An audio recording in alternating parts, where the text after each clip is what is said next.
Welcome back to Her Workplace Unfiltered. If you caught last week's episode, and even if you didn't, I would encourage you to go back and listen. We talked a lot about visibility and building visibility in the workplace. And I touched on more specifically why being seen is no longer optional if you want to grow in your career and how to build your voice, articulate your value, and show up in ways that get your work noticed by the right people. Because it's all about ensuring that people know what you're doing and also ensuring that those are the right people that know. Today, we're going to be talking about kind of the other half of building influence and visibility, and that is relationships. So, visibility without connection is just exposure.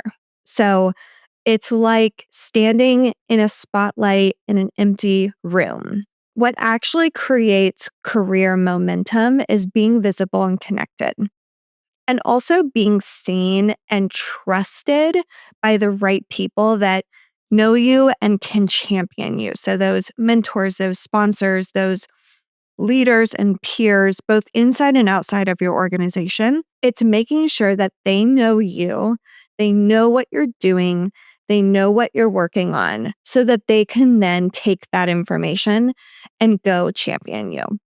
And I want to say something kind of right at top before we dive in, because I know this is a topic that makes a lot of women uncomfortable sometimes. And here's the thing, this conversation is not about me teaching you how to network in the traditional sense. It's more about something fundamentally different. It's about building real relationships with the right people who align with your values, your goals, and the vision for your career that you have for yourself. It's about showing up, offering something up front, being generous, being consistent, being authentically yourself, and watching how that continued practice of building these really deep relationships transforms your career over time. And here's the thing, I have seen this work done, I've experienced it, I've lived it. And today I'm going to share with you exactly how to do it. So before we get started, I actually wanted to also mention that this week is Her Workplace's first Elevate Her Summit in New York City. So it has just been a crazy couple of weeks putting this event together with a very lean team. I have 3 team members that have been helping me out with this amazing event that we're putting on. And Her Workplace has gone through an evolution since we launched in 2023. And for those of you who don't know the story, we actually started as a co-working community, then continued to shift kind of more towards networking and career development and providing resources and access to people focused on women. And during that time of the business pivots and going through this evolution, we have continued to move forward closer and closer to really being this tech-enabled career advancement platform. So, pivoted from being co-working to now being this tech platform because technology makes it easier for people to get access to people and to resources and opportunities. And I'm a true believer that having that opportunity, again, just provides easier access.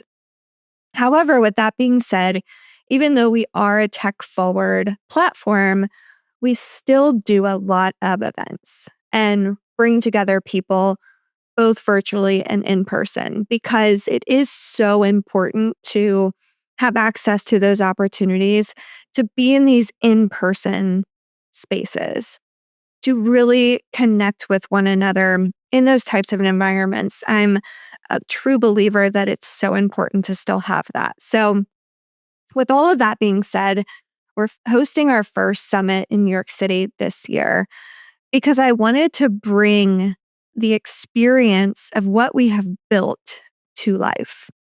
I wanted to give women and non binary professionals access to leaders and executives and career coaching and networking opportunities in person in a big way to really continue to build the momentum of what it is that we are building. And we are building the career advancement platform focused on entry to mid level women because more women need to get promoted into leadership. They need to get paid more. They need real access to opportunities that help them grow and lead and advance both inside and outside of their workplaces. And we are leading that charge in changing the future of work for advancing women. So, really excited about our summit. Again, it's just been a crazy couple of weeks, but it's going to be just an incredible experience. And we're hosting it at NASDAQ's headquarters in New York, which is just such a big deal, and have these really great, momentous opportunities that you will likely see on social media if you do follow us at her workplace. But yeah, I'm really excited about that. And again, hope that you will be part of it in whatever way that means to you. We, are having this in-person event in New York, but there is an opportunity to buy a virtual ticket because again, we're all about providing access. And I wanted to give the opportunity for people to not only join live virtually, but also to get the virtual recording so you can watch it on your own time. So wanted to mention that up top because it's just top of mind right now in executing this incredible event that we're hosting and hope that you'll be part of it. So let's dig in to talking more about networking. And here's the thing, networking is not about what people can do for you. It's about building mutual relationships that are rooted in this genuine connection and overall generosity of helping and supporting one another. So, I want to start with some myths that I actually hear from a lot of professionals and some things that I too believed as I was growing in my own career. So, here are some kind of common things that I hear when it comes to networking. First, networking feels transactional. I don't want to only reach out to people when I need something. A lot of people sometimes do approach networking as just being a transaction. And sometimes it can feel like icky because, you may feel hesitant or bad about reaching out to someone to ask them for something. So we'll be debunking that myth here shortly.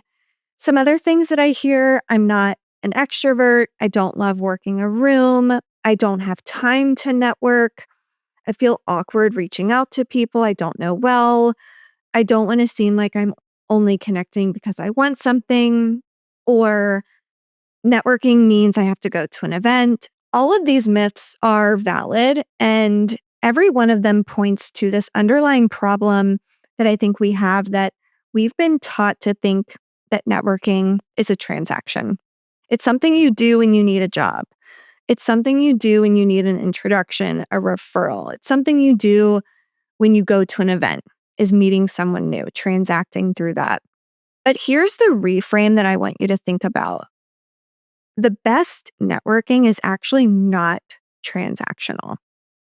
So hear me out on this. It's relational. It's not about what you can get, it's about what you can give. And it's about showing up as a curious and generous, consistent presence in the lives of people that are around you and that are in your life. And over time, the practice becomes one of the most powerful forces in your career. And research does back this up. So let's talk about women in the workplace. This is a study that Chief did a few years ago. The first stat is over 80% of professional women use networking to drive their career growth. That includes 84% of women who break into the C-suite, 90% of women who join a board, and 81% of women who land higher paying roles. The women who move forward the fastest are not always the most talented on paper. They are the women who are the most supported, they're the most connected, and they're the most willing to show up in spaces where decisions happen. So the question isn't whether networking matters, because it does. The question is, how do you do it in a way that feels authentic to who you are? Just spend some time thinking about your own relationship with networking. What are some of those myths that you believe in regards to networking? Has it ever felt uncomfortable to you? What situations have helped you show up more genuinely? And what is one of those beliefs that you are ready to let go of? So as we keep moving along, think about what your answers to those questions are. So I want to talk about strong ties versus weak ties. And I love this research because it's something that I did a lot of research on when I was in business school. And I'm just fascinated by the outcomes that people receive when they really focus on more so their weak ties. The people who will change the trajectory of your career are probably not the people that you know well. When we think about our network, we mostly think about our strong ties. So, our close friends, our trusted colleagues, the people that are in our inner circle. These are the people that we talk to regularly. They're the ones we go to for advice. They're the ones that we know have our backs. So, yes, these relationships do matter deeply. However, research consistently shows that when it comes to career opportunities, so new jobs, promotions, high visibility projects, introductions to the right people, the opportunity to build your network, it's actually our weak ties that are more powerful. So, weak ties are your more casual connections. So, for example, they are the person you meet at a conference, the former colleague that you haven't talked to in a while, the person who's in a different department than you are, but you occasionally cross paths with, the acquaintance who works in another industry adjacent to yours that maybe is a friend of a friend. So, why do these ties matter so much? Because they operate in different circles than you do. They have access to different information, opportunities, and networks. And your strong ties, those people in your immediate circle, they tend to know the same things that you know.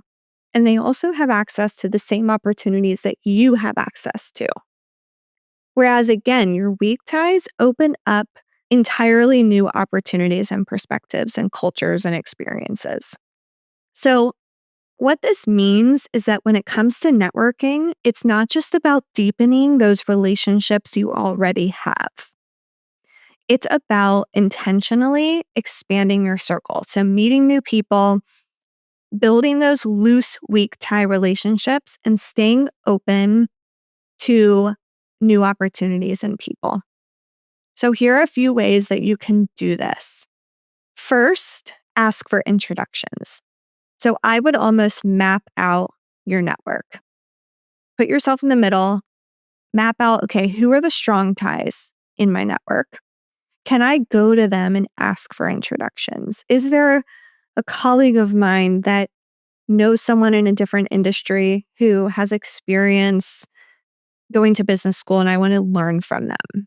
Or is there a connection of mine that maybe has a role that I'm interested in the future? Can I go to them to get that introduction? Then, of course, there's the attending events, workshops, conferences. I'm a true believer that networking is not just about going to events. And I think a lot of people approach networking that way. And there's so much more that you need to do. However, events do get you in rooms where you are surrounded by those potential weak connections. I think, too, again, asking for introductions, making the effort to do coffee chats, informal conversations. It can be in person, it can be virtually. I would also say stay in touch with people from past jobs, schools, communities that you're in. Sending a simple, like, hey, I was thinking of you and I saw this or thought you'd be interested in this article. Just a good way to keep touching base with people. And then One thing that I think is so important is to be open to those cross industry connections. You can't just network with the people in your company, in your industry. You have to go outside of your industry to, again, get presented with new people and opportunities and experiences. And to be honest, I didn't experience all of this until I went to business school because I spent so much time just networking internally and within my industry. Wasn't until I went to business school where all of a sudden I was surrounded by all of these amazing people from different industries and countries and cultures and experiences. And it opened my eyes to more opportunity for me. It actually led to me becoming an entrepreneur and starting a company because I saw what was possible. I met all of these amazing people who had built their careers across different verticals and industries. And it showed me that I don't need to stay in this industry that I've been in for so long. It is possible for me to pivot or to try something new. So, intentional networking starts with knowing exactly who is already in your orbit. So, who are the people in your current network? And then how can you build upon that? And one of the most powerful exercises that we do actually at her workplace is creating this relationship map. And I touched on it a little bit earlier in this episode. But the purpose of the relationship map is to have a visual representation of the people that are in your ecosystem and how each one of them kind of plays into your growth. So, here are some categories that I want you to think about when you're creating your own network map. I want you to think about mentors. Are there any mentors within your map? So these are people that have been where you're going. They're willing to share guidance, lessons learned, perspectives. A mentor isn't just someone that you admire from the distance, it's someone who's actively invested in your growth and who will support you. So think about, do you have mentors? Who are those people? Then think about sponsors. So sponsors are kind of a step further from a mentor. They're the people that give you opportunities. So again, mentors give you advice, sponsors give you opportunities. Sponsors advocate for you in rooms that you may not be in yet. They say your name when a promotion opens up, when a project is being staffed, when someone's looking for a recommendation. Sponsorship is earned and it comes from delivering results and being visible, but you have to cultivate these relationships. And it's all about making sure the right people know your work and what it is that you're doing. So, do you have any sponsors in your ecosystem? Then I want you to think about peers. So, these are people who are at similar stages in your careers. They challenge you, they support you, they grow alongside you. Could be people at your company, outside of your company. But the right peer group is everything because they're the people that really hold you accountable. They celebrate you, they challenge you, and again, they remind you that you're not alone. So think about who those peers are. Then I want you to think about your connectors. So, who are people who seem to know everyone? Who are people in your network that make introductions naturally? Maybe they're plugged into multiple circles. How can you continue to invest in these connection type relationships? Then I want you to think about emerging talent. So, these are people earlier in their journey. They're people you can mentor, you can guide, you can advocate for. This is all about giving back because mentoring others helps you build credibility and it helps you build a really strong reputation as a leader and overall increases your influence. So, as you're drawing out these kind of 5 people across these categories, I want you to ask yourself, who are the people that fill these roles in my life? Are these relationships active or passive, or have they faded away? Where are the gaps? Who do I need in my ecosystem that I don't currently have? Who is advocating for me when I'm not in the room? And then I want you to think about out of all of these categories, who's a weak tie? Who's a strong tie? So, who are the people you interact with daily? Who are the people that you're interacting with once a month or you're checking in with every now and then, and see where the gaps are. Make sure you have enough strong ties, make sure you have enough weak ties, and make sure that you have enough people across all of these categories. Again, this exercise is really about showing you where to put your focus when it comes to building and growing your network.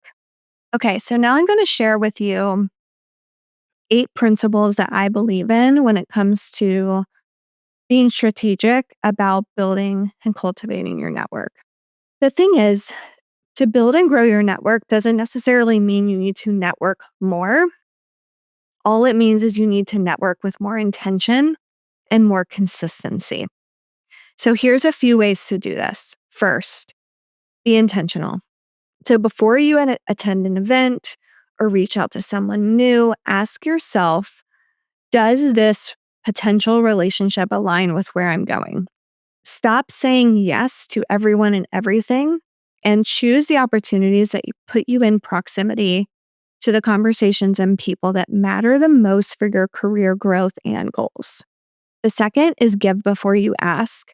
So this is the single most important shift that you can make when it comes to networking. Before you ask for anything, give something first. And one thing I love about this is curiosity. You can always ask the people that you're building relationships with, how can I help you or how can I support you? That's a great way to understand how you can give back because sometimes it can be difficult to figure out what that is. Follow up. This is an area where I think most people fall short. You may meet someone great, you have an amazing conversation, and then there's no follow up. The connection fades from that. So I would set invites in your calendar or give yourself reminders of, okay, I'm going to check in with these people once a month. That way you're just ensuring those relationships are continuing to build and grow. Leverage tools and social media. I think there's so many networking tools that are available to you. Share your perspective. Comment on other people's content on social media. Congratulate people on milestones. This is a great way to not only just stay visible, but also, again, build those relationships. Think about the rooms that you're in. So, not every event and space is kind of created equal. Some rooms expose you to the same people you may already know, the same conversations. Other rooms may stretch you, expand your perspective, and put you in proximity to people that, again, are those weak ties. So think about those in-person experiences and rooms that you're in and be strategic. A couple more things, be consistent. Networking is not something that happens right away. You have to be consistent with it. You can't just say, okay, I'll build my network when I need a new job. No, even if you're comfortable with the job that you're in, you have your routine, you love where you are, you still need to be building your network because you never know what person you're going to meet or what opportunity will present itself. Diversify your network. So this is going back to the weak ties. Again, making sure that you're building those weak tie relationships and connections to present new opportunities to you. And then lastly, be curious. I think the most magnetic networkers are the ones that ask the best questions. They're curious. They lead with that curiosity.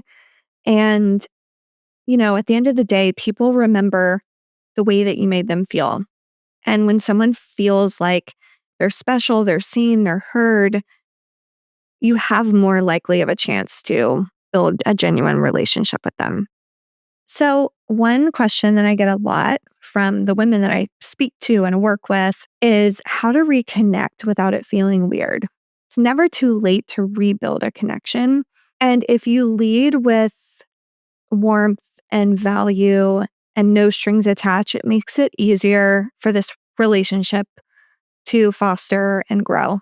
And I hear from a lot of women that, I have people I should reach out to, but I don't know how to reconnect with them. What should I do? Here are a few things that can make that easier. A congratulations message. So maybe someone got promoted, they were featured in the press, they launched something new, they hit a milestone. Reach out. You can say, like, hey, I saw your news, wanted to say congratulations. You don't have to have an agenda or like any ask. It's just checking in and showing that you care. There's another way to approach this of the I thought of you message. So maybe it's an event, a resource, an article, an opportunity. Like, hey, I came across this and immediately thought of you given what you're working on. Hope that it's useful. Or, hey, I saw this event. I'm going to be going to it. Do you want to come with me? So, thinking about those resources and things that you can send their way. Then there's the check in message. So, it's been a while. I've been thinking about you. How are things going? Are you open to have a coffee sometime or connect virtually? This is kind of like no pressure. You just want to check in with them, see how they are. And then there's kind of the long overdue reconnect. So, you know, hey, it's been a long time. Would love to connect with you. I missed our conversation from last time. Would love to learn more about this.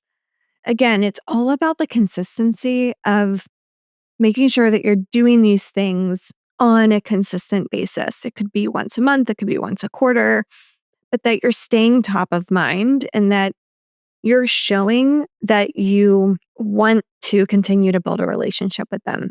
It's all again about adding value, showing genuine interest, or simply acknowledging that they matter. It doesn't have to be any sort of ask.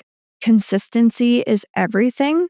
So even these brief little check ins, that's consistency and it matters more than you may think. So I would encourage you to identify 3 people in your network that you've been meaning to reconnect with, write their names down, and then send each of them some sort of message or like a comment on their social media or repost something for them. There's, so many other ways that you can do these check-ins on social media that still count. It doesn't have to necessarily be an email or a message. It could just simply be a like of a LinkedIn post. So now let's talk about just building a network from scratch. Maybe for those that are starting over or you've pivoted into a different industry and you're really focused on building your network. Just remember that you're never starting from zero. You always have more than a network than you think. And so maybe you're in a new industry, you're pivoting careers, you took time away from the workforce, you moved to a new city. Just remember, you're not starting from zero. Your network still does include former colleagues, neighbors, community members, former classmates, people that you've networked with in the past in other industries. That foundation is real. And I would think more strategically about how can you reactivate those relationships if you've lost touch and how do they strategically fit into where you're going in your career. The fastest way to build a network when you're new or you are going through a transition in your career is join professional associations, volunteer for organizations. I personally did a lot of junior boards when I was in corporate. That was really helpful to just meet new people across different verticals and industries. Join her workplace. What we do is we use technology to help women get connected to the right people through our matching platform. So we match you with other women based on interest and experiences. So that in itself is a great way to build your network. And then when you are building your network and building these relationships, you can just be honest and curious. So say that you are thinking about joining a junior board. You can speak to the leaders of that board and say, hey, I'm new to this. I'm genuinely trying to meet new people, build relationships. I want to learn. It's okay to lead with that curiosity and honesty. And again, you don't need this like big network necessarily. It's all about these genuine, strong relationships.